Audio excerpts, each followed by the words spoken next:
caption or anything you add into the chat. So apologies again for my voice. As always, we are perpetually sick in our household, so we are working through it, although I do think everyone's on the mend now. So that is good. All right, let me get screen 2 shared here. I was going to say, if there's any other folks from North Carolina, they're probably in the NC3 ADL workshops today. Oh, I did not realize there was a scheduling conflict. That's good to know. Yeah. All right. Well, no worries. On the plus side, it'll be recorded, so they'll be able to refer to that. And we run these every month. And we are going to be repeating these. I've been mentioning this to folks since a lot of administrators have been joining. We'll be repeating these every month, I think at least through July. And my aim is to update it to 4.1 in May, if possible. The differences between 4.0 and 4.1 very minor compared to the differences between 3.11 and 4.0. So it's mostly iterations on a lot of the things that you're seeing in this course. For example, one of the new features in 4.1 is the addition of some additional columns in the question bank, but a lot of the question bank revision happened in the jump to 4.0. So it's just little things like that along the way. It won't be anything major, but I do want to make sure that you're getting the most recent information. So I'm aiming to have the course move to 4.1 by then. That's also when the Academy site would be running 4.1, so you could try a course that's running 4.1. You are welcome to invite anyone that you want. You're welcome to take this course again. You're welcome to ask your instructors to take this course. We have a couple of clients who are coordinating our courses alongside their training. So they're having all of their instructors bulk enroll in a future session of the course so that they can take it in parallel with the training that they're doing on campus. So just a couple of ideas to think about as you're moving forward. But this is week 3. This is the fastest week. We leave a lot of room in here for final questions. And so the idea here is week 1 focused on those big site-wide level changes, the big obvious changes, especially if you're using a boost theme or a boost-based theme. If you're using Snap, you really will only notice some minor tweaks and revisions. You won't notice a huge changes like you will if you're on a different theme moving up to 4.0. So we talked about lows, including things like the course index, right? The block drawer, some of the new editing features and site-wide features. Then week 2 focused on those course level changes that you can expect to see. So again, some of those navigation things, we spent a lot of time talking about the question bank, but also how some of the navigation elements have been rearranged into spots that make a little bit more sense, kind of like rearranging your kitchen. So the idea this week is we're going to talk about some of those activity level changes instead. And so digging down as far as we can go into some of those little things that might be easier to miss because they're smaller updates, but still, I think, notable enough to mention to folks and to know about as you go through here. So I'll go through what those are really quickly, and then we can start to close out this class. And I can actually show you, I think, 5 of them on one page, which is pretty fun. So I'm just going to turn editing mode on in our course. We'll go full screen here. And I'm going to add an assignment because I can show you just about everything in there. All right, so 2 of the new things at the activity level that we were going to mention relate specifically to the assignment activity itself. So one nice thing that folks have been asking about for a long while that is now present in 4.0 would be activity instructions for the assignment. So you can now have dedicated instructions. And I've mentioned this a couple of times. I've had folks go, wait a minute, like we've always had that. And we've always had the description, which some folks have repurposed for the instructions. But from a design standpoint, some instructional designers, some instructors want to display that description on the course page as like, this is what this assignment is about. Here's when it's due, things like that. And then they want the instructions to be separate from that within the activity. And now you can do that. So that's essentially how it works. The description is still a description. You can still display it on the course homepage. The activity instructions won't display to the learners until they begin creating a submission. So it adds that extra layer. So they would open up the assignment and then click, begin submission. And that would be the trigger for what displays those activity instructions to them. One thing I forgot to do earlier that I'm going to pop open here in the background in another tab is I want to show you a screenshot of what that's going to look like here in a minute. So we do have dedicated instructions for the assignment tool, which is pretty cool. I'm pretty happy with that. That plays in really nicely with another new feature in 4.0 for the assignment, which is assignments now have a time limit option. So they have a time limit option. I do want to emphasize that if you want this option to appear and you are an administrator, you have to enable this in site administration. And the spot for that, open that in a new tab, is in site administration, then the plugins tab, and then for assignment settings. And a little bit further down that page is going to be the option. I could find it here. Yep. So it's in those default assignment settings underneath the cutoff date. So it's enabled timed assignments. By default, it's set to no. So you would have to manually enable that and set it to yes. Now, if you don't have access to this part of your site due to a more streamlined client admin role, you would just open up a support request and ask us to enable it for you. And that's a really simple change to make. So again, if you are an administrator, you'll have to enable that for your instructors to be able to use this. But the time limit is a really nice new feature. This has been something that folks have been asking about for a while, especially for larger summative exams, like those end of term exams, midterms, things like that.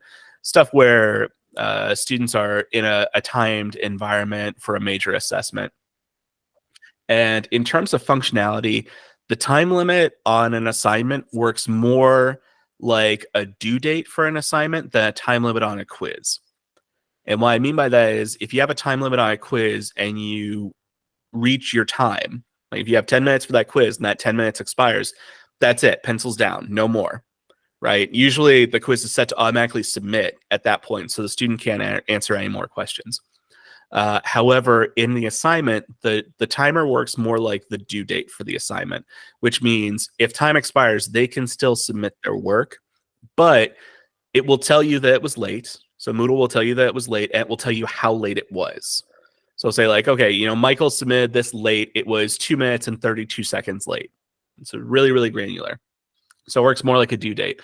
In fact, the only way that the timer would fully cut them off and prevent them from submitting is if you also had a cutoff date and time enabled and that date and time was met.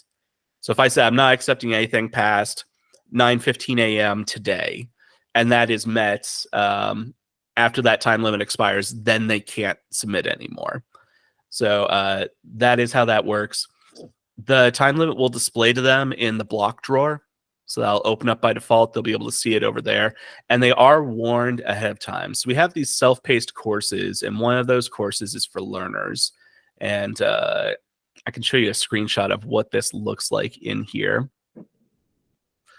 When they go to create an assignment, instead of begin submission, it'll say begin assignment. And that will, again, warn them. Like they'll have a little panel back here. I know this is going to be hard to see, but when it shows them the basic information about the assignment, it'll have a time limit listed, and they'll click begin assignment, and then they get this additional confirmation panel. And it lets them know, again, you have a timer of 10 minutes to complete this. When you start, the timer starts, it does not stop. So there's no way to pause this timer. Once it starts, it is going. So they have to click begin assignment twice to actually start it if you enable a timer, just so that they're absolutely sure that they want to start. And if you are using those assignment instructions, those will not appear until they click begin assignment the second time. So you get like that little bit of gatekeeping in there. If this is like a final exam and you don't want them to see the prompt until they're in class and until the assignment opens, then this is a perfect way to have some influence over that situation where they won't see the prompt until they actually begin the assignment, and that starts their timer.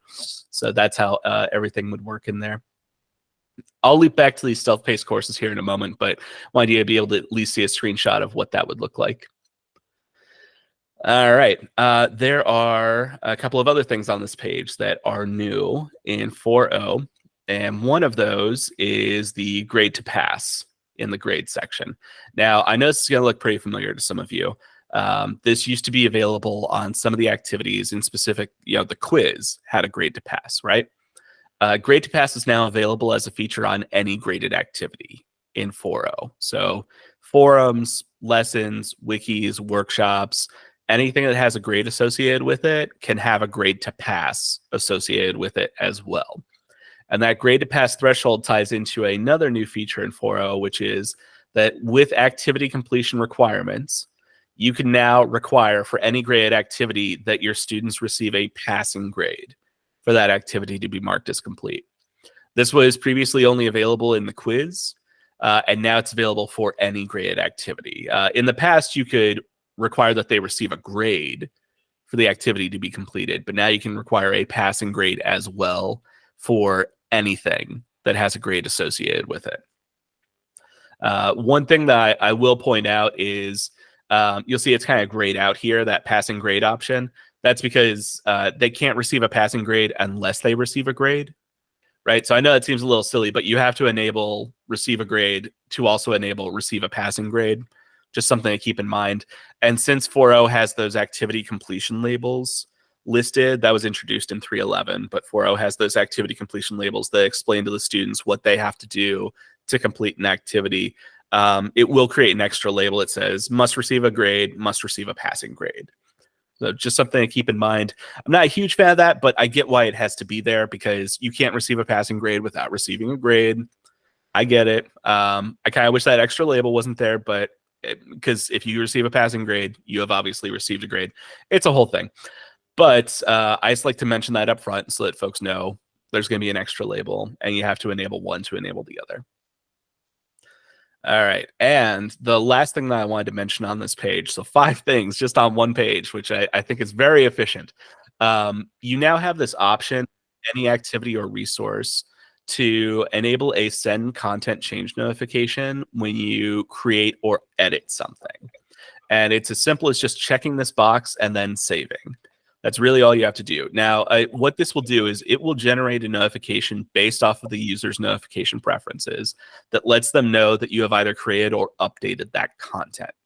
And this is a little bit more of a niche use case, but for the instructors who teach in hybrid environments or who teach in, let's say, face-to-face environments, and their course is more of a support for the course, I could see this being really, really valuable, because those situations come up where maybe there's an article discussed in class and you tell the students, okay, I'm going to add it to the site later. And then they forget to follow up because, quite frankly, you add it to the course, but then they don't know about it. And then you have to send an email out to them, and it's a big hassle. So instead, what you can do is, if I'm in class and we're talking about an article that I'm going to add to my course later, I can just say, all right, look for the notification later when I add the article to the course.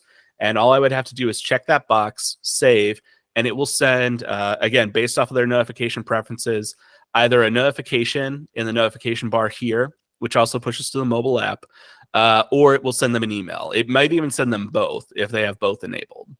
So to hop back over to that self-paced course that was in a little bit earlier, is this, yep, instructor notifications. So if they receive the email, it would look something like this. I'll try and make this as large as possible. And it's a very basic email. It'll tell you the activity or resource type. So in this case, it was a book. It'll show you the name of the activity with a link directly to it. Has been changed or created. So if it was created, it would say created. And then the course along with a link to the course. So really simple notification. You can technically, I think you can modify this a bit in the language pack, but it's one for all. So if you change this, you're changing it for literally every single notification course-wide, or sorry, site-wide. So while you have some influence over that language, if you change it, it changes it for everyone. So just something to keep in mind. There's not a way to really customize this just yet. But again, I look at it more as a helpful utility so that I, as an instructor, don't have to go and send out an extra message to everyone. I can just check a box, and it will ping all of my learners and let them know, hey, that thing that we talked about earlier, it's done, it's updated, it's changed. And that's totally optional. It's disabled by default. So the instructor has to check the box for it to actually be enabled. So no accidental notifications will go out whenever you're doing a bunch of course design and development.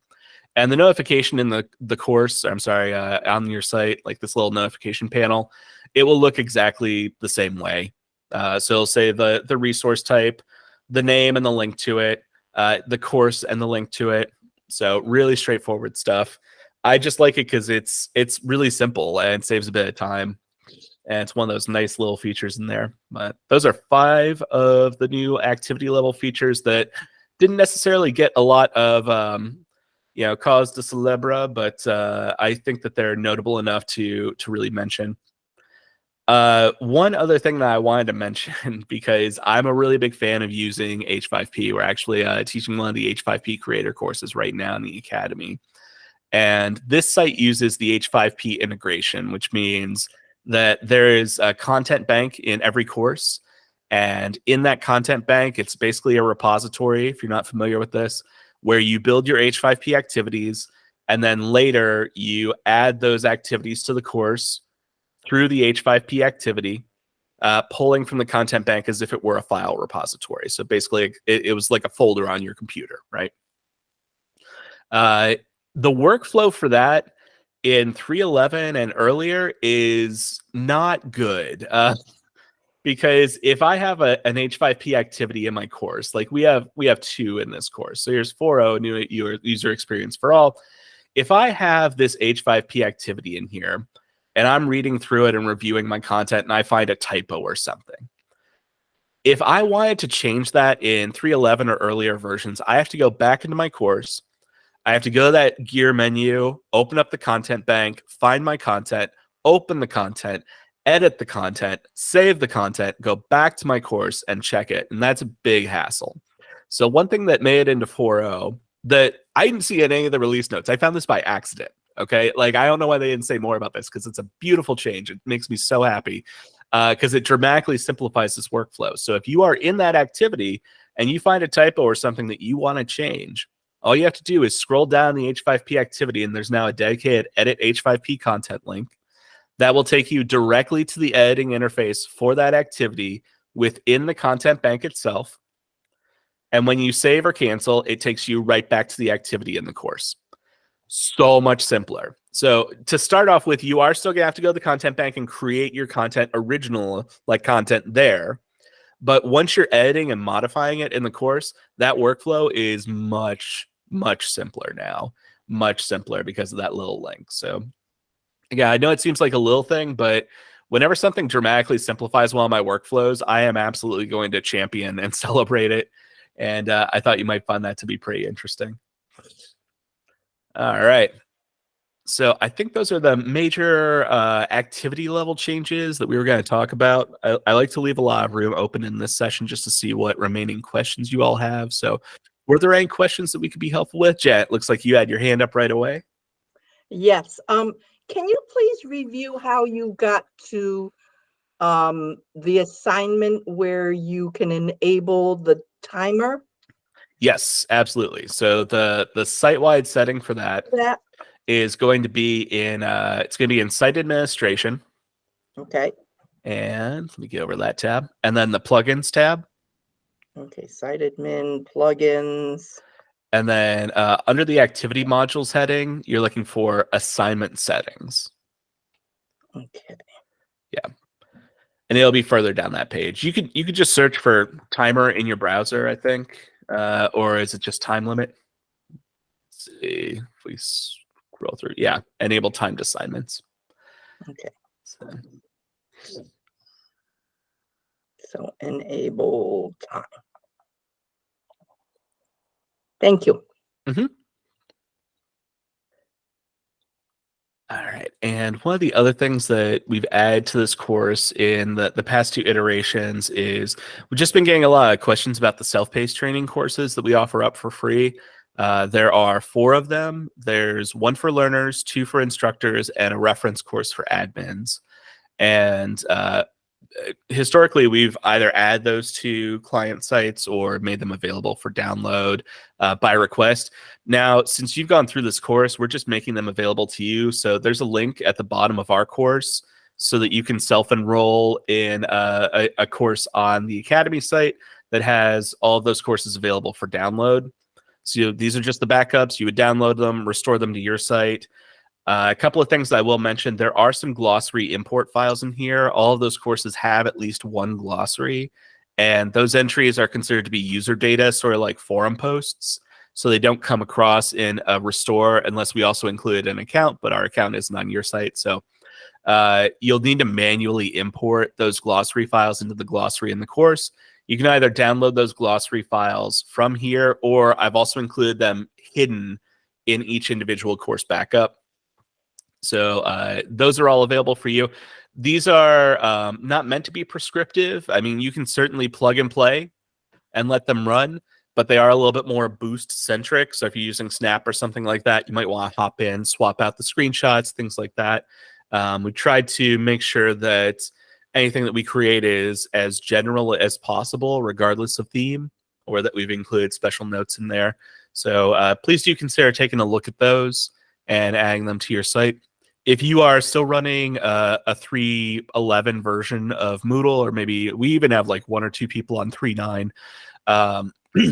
So if you're running like an older version of Moodle, you'll get a little message when you restore those courses that says the backup was created in 4.0 and you're trying to restore it onto 3.11. Totally fine. You won't run into any problems there. A lot of folks have been able to successfully restore those without any issue. So no worries. It's just letting you know, because I'll use the assignment timer as an example, actually. If I were to create a course backup that had an assignment with a timer, and then I restored it to a 3.11 site that doesn't have that feature just wouldn't come over, right? So those are all available for you to use. So please do consider leveraging those. We have a lot of folks who will either just plug them in and enroll all of their instructors and learners, or they will modify them to fit their own training needs. And we even have some folks who just like harvest 1 or 2 sections out of there because they didn't want to recreate a bunch of stuff on how to create an assignment or how to create a quiz. And they just repurpose our content for that. And it saves you a bunch of time, and that's what we're here for. So, all right. Matthew, you look like you had a question as well.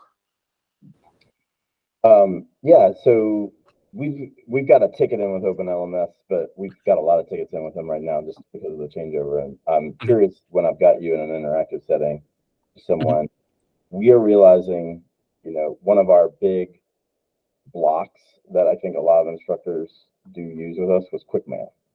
And it appears that QuickMail is not 4.0 and above compatible right now. That, I don't know if you know much about this, or because that's an additional plugin or what, but I think I was hearing about this the other day. Yeah, I don't recall if LSU has updated that block lately. When I checked their page about, I don't know, not quite a week ago, there were a lot of people like, what about a 4.0 or a 4.1 update? And no replies to it. So yeah, I was just curious, like a workflow that I can think of that maybe it's built in the core now, or maybe there's a way to do this that I haven't figured out. But in other LMSs, for example, I can remember teaching and having like an assignment, the due date passes, and then I just want to send an email reminder to the students that haven't done it. And I would like go to the grades, I would sort on that assignment, and then I would like check those users, and then I would call up a message, and it would push out to their email attached to the LMS. Is there a way to do something like that in 4.0? So I just wanted to look up something in the background here for you on a different screen. And all right. So there are a couple of options. So with QuickMail, one thing that we're looking at as a replacement is a plugin called Local Mail, which has a lot of the same features because it's supported through at least 4.1. And right now, the QuickMail block is maintained by LSU, and they just have not updated it lately. We're hopeful that they will, but it's ultimately up to them to do that. Technically, they haven't updated in about 2 years or so, if I recall correctly. But we are looking at Local Mail as a potential alternative. One other thing that is on the roadmap to roll out to all clients by the end of the year. And I don't want to get too technical, but long story short, we have 2 different forms of hosting. We have SaaS hosting, we have managed hosting, and you're on the managed hosting side. And so managed hosting does not currently have access to this plugin, but it is coming by the end of the year. And it's something called Personalized Learning Designer. And what it would let you do is create a series of rules like what you're describing, where let's say it's 3 days before an assignment is due, it sends out a message to all the learners to say, hey, by the way, don't forget this assignment is due. And it basically creates if-then action statements.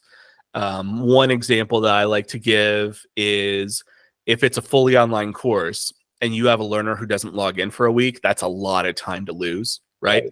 So what it can do is it can run a rule on a recurring basis. So every day it'll run a rule and it'll look for students who haven't logged in for a week.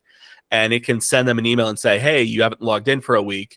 Please come back. And it can also send you an email as the instructor, right? So that's another tool they'll be rolling out, I believe, by December. That's my understanding, possibly earlier. But the personalized learning designer is supposed to be coming to all clients by the end of the year.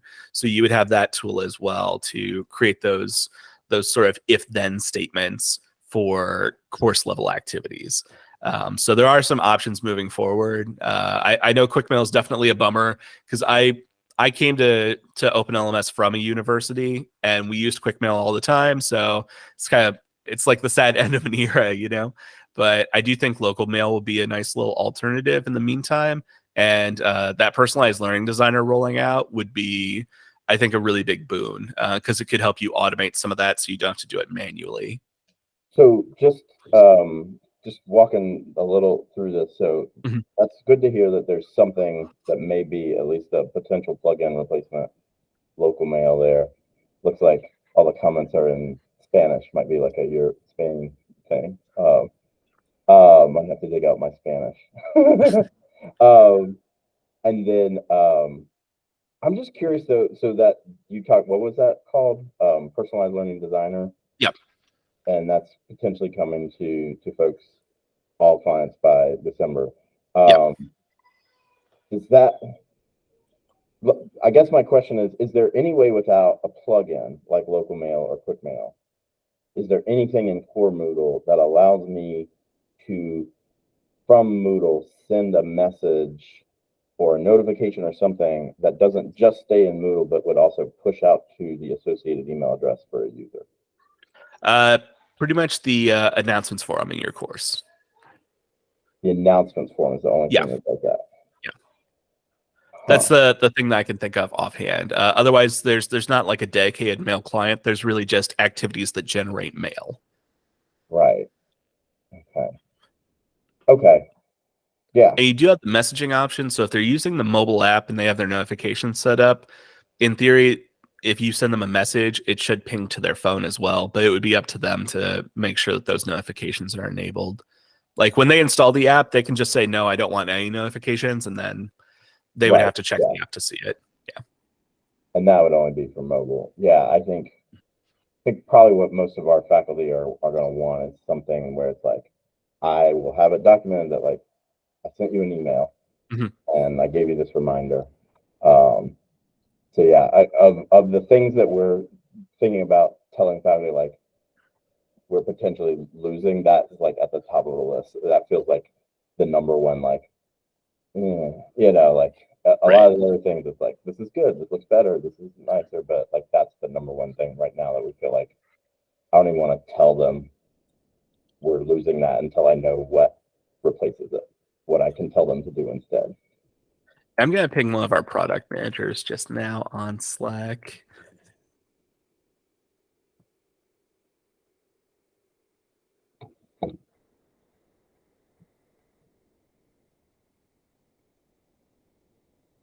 Just to see if I can get you a more secure timeline, because the nice thing about personalized learning designer is even though it's not a mail client, when the rule triggers, you can have it email both you and that learner, which is how I kind of set it up in the past for some of those situations like you're describing where you sort of want to cover your bases, right? You want to make sure that you have everything documented to say, hey, I reached out to you and you didn't respond to me. Because if that rule triggers an email to them, it would also trigger to you at the same time. So you would have your own little copy there. But I'm waiting to see if I might get a reply there.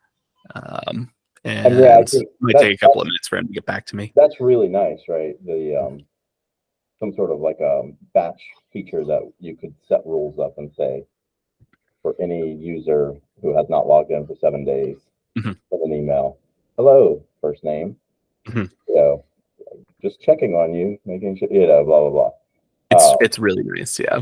But that's, I think, we would also want something where a faculty can manually go in and either to their whole class Mhm. send a push, which you're saying they can do now through announcements. But yeah, something where you can manually select like these 3 students or this group or whatever. Yeah. Gotcha. Yeah, and it might be following that up with the with like a message. You can technically send messages through the participants page, and it's stored in the messages associated with the user on the site. But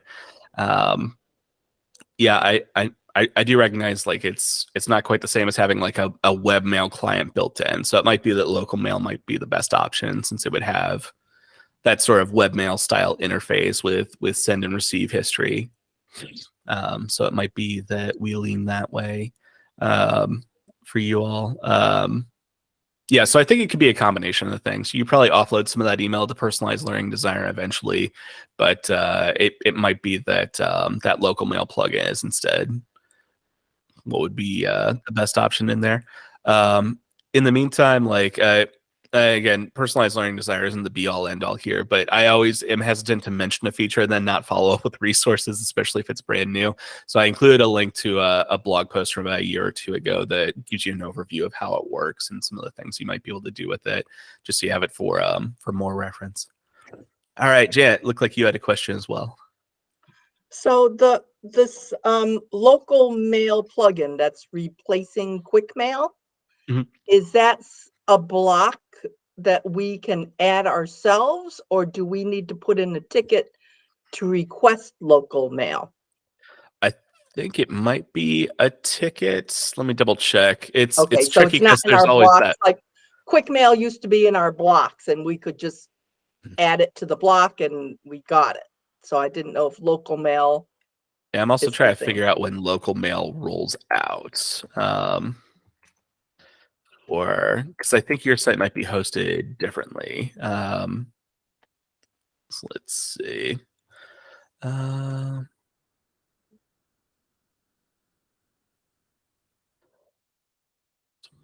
just looking through the plugin matrix now. Yeah, I still see QuickMail on there, but that's for 311. All right, I'll have to check in with Laura, our product development manager, to see what the timeline would look like to integrate something like that for SaaS clients. Yep. So we should put in a ticket for it? Is that what you're saying? Or I would put in a support request, because even if it's not on the matrix now, that gives us more weight to turn around to DevOps and say, hey, we really need this in a future maintenance pack release. It creates like that sort of groundswell of support. So okay. Yeah. Thank you. Probably shouldn't have said that part on recording. Like, hey, we're gonna cyberbully DevOps into giving us a plugin. But excuse me. So, all right. Any other questions about 4.0 we can be helpful with while we're here? All right, Janet. Looks like you had your hand up again. Seeing nobody else is asking questions, I didn't want to monopolize it, but I'm letting other people, but nobody's responding. So can you review again the course formats that are no longer going to be available in 4.0? Did I remember you saying that grid and collapse topics was no longer going to be available? I think that might be the case. Gosh, no one's asked me that one for a little bit. Well, because It was either I'm grid or asking only tiles that because went we have away. many faculty who do use grid and do use collapse topics. And I thought in the very first webinar, you had mentioned something about course topics not going to be available. You know, certain ones weren't going to be available anymore. So I just wanted to confirm that. Yeah, I'm gonna ping our internal tier 1 support channel right now.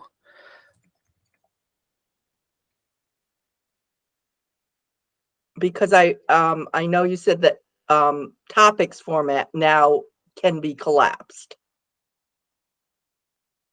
So that's why we don't need collapsed topics format anymore. Yeah. And I'm hopeful that I might get a reply from folks here in a few. But yeah, I just posted a note in Slack to see if anyone can help me out with that question. To Okay. see if I can get it for you in this session. Otherwise, if I can't get it for you in this session, if you'd be willing to cross post that into the raise your hand forum, and then you'll just get an email alert when I'm able to get you a final answer. Again, it's just been a while since anyone asked me that question. It's a good question, but it's on the tip of my brain. I don't want to give you bad information. But yeah, the Understood. built-in, theme, especially with Boost, that course format does have the option to expand and collapse all sections, not just in the course, but in the course index as well. If you happen to be using Boost or a Boost-based theme like this. So, yeah, excuse me. And it's either grid or tiles that was not supported in 4.0, and I can't quite remember which one it was. So I think it was that, and one of the. It's also tricky because there are two course formats. There's like collapsed topics and collapsible topics. And I gotta be honest, I have to look it up every single time to remember which one is which. So I want to make sure that we get you some good information there. Oh, looks like my colleague Krista is typing in Okay. Slack. So I might be able to get you a good answer here in just a moment or two. All right. Let's see. Her understanding is that grid is no longer available, but tiles is. Okay. And what about the collapse topics? That part. Let's see. I'm truthfully not sure which formats we have on this site. Let me double check. It looks like we have collapsed topics, so collapsible Okay. topics is probably it. So yeah, I probably should have done this to begin with. I don't know why I didn't think to look here. Oh, okay. So I earlier. see tiles, collapse topics, yeah. and weekly are still available. So it looks like grid and collapsible would be the ones that aren't in there. That are going away. Yeah. All right. Thank you. Yeah, it is kind of a bummer, but sometimes with those plugins, they're just maintained by third-party developers and they don't carry over to new versions. Sad to see an end of an era, but we were looking at it a little as a team yesterday, and I think I got a little confused because I was like, wait, did our team change? Or did that? And I was realizing we were just looking at a collapsed topics course. So I think it did, at least it does come over to 4.0, right? We could still have collapsed topics, but I just don't think we're going to need it because I think topics does that now. Yeah. And I was curious, one thing that I was at a different institution that also used Moodle that had, I forget what the title of the format was called, but it was like nested topics or something like that. And it would allow you to sort of have like sub collapsible topic, right? Like you could collapse a sub, you could nest things.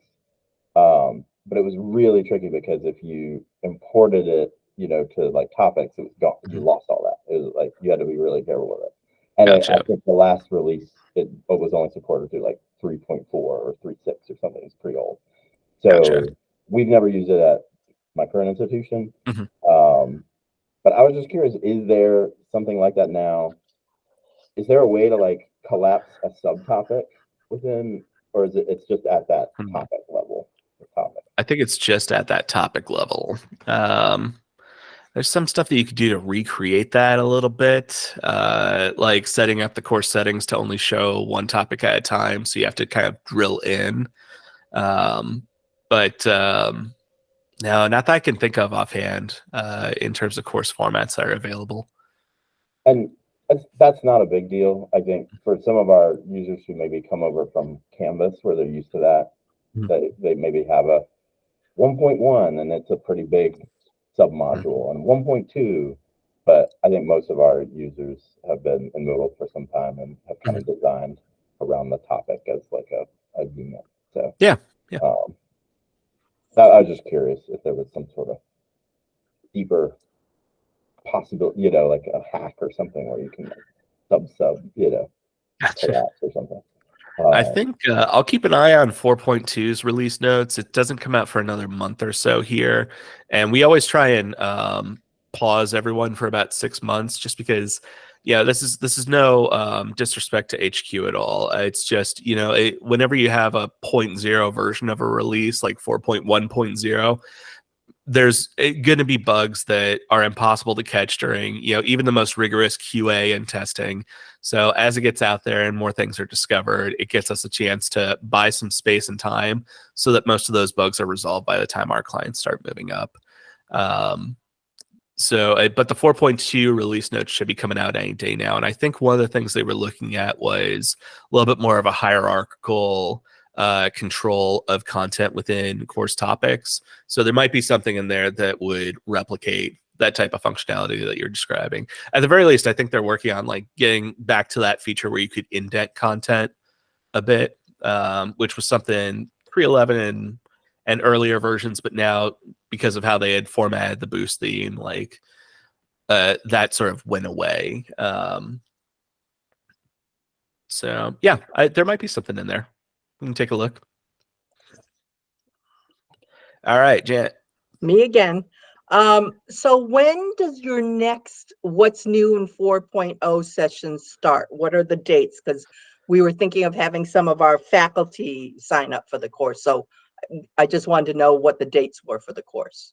We like to start on the second Tuesday of each month. So the next one would be April 11th.